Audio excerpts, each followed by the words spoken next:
What's up guys, it's me Jeremy. Today I want to talk about the huge impact that mid lane has on the entire game.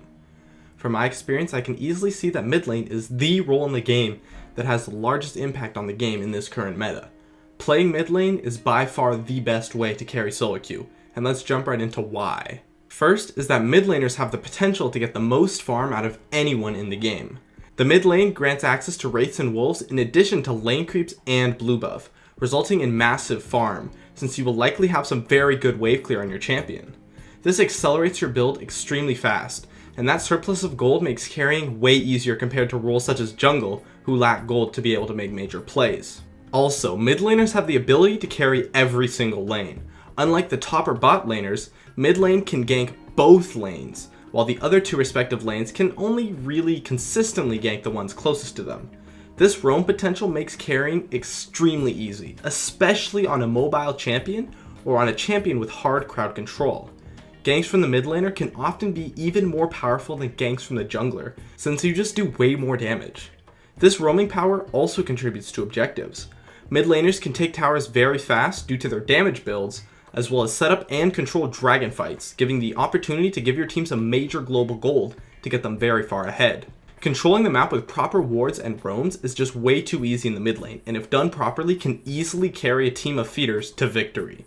Mid laners also have an incredible ability to make plays by themselves. Unlike other positions, they can 1v1 a player on pretty much any other role in the game and gain massive advantages due to their individual play. And since mid lane is of course a solo lane, you can carry and control the entire lane and your game all by yourself with proper plays. If you win your lane and roam a bit, winning the game is incredibly easy. Whenever a mid lane stomps their lane, they can really just snowball the entire game, not just their lanes like top and bot, and come out with an easy victory, and because of this, getting kills to your mid laner can be a huge benefit to your team. Although mid laners do fall off a little bit during the late game, their strength peaks during the mid game, which is way more important than the late game.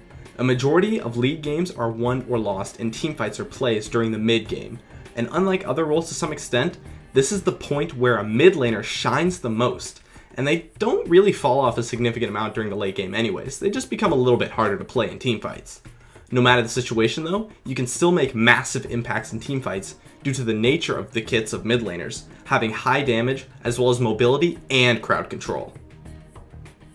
Now, before you go saying that I'm biased or things like that, it's very worthy to note that I am a support player, and this concept stems from the true fact that I know mid laners really can make a huge impact on the game right now. If we just take a look at it, they are the role in the game that has the easiest time carrying by themselves, as the other roles have to rely on their teammates much more. My name is Jeremy, and that is it for my video on the huge impact mid laners have in this current meta. I'd love if you could support me with a like, or join me on my North American chat room Gaming Curios, which I'm always in when I go online. Please subscribe for more awesome content in the future if you enjoy this video, and I'd love if you could follow me on Facebook or Twitter, of which I will have links in the description. As always, thanks for watching, and I'll see you guys next time.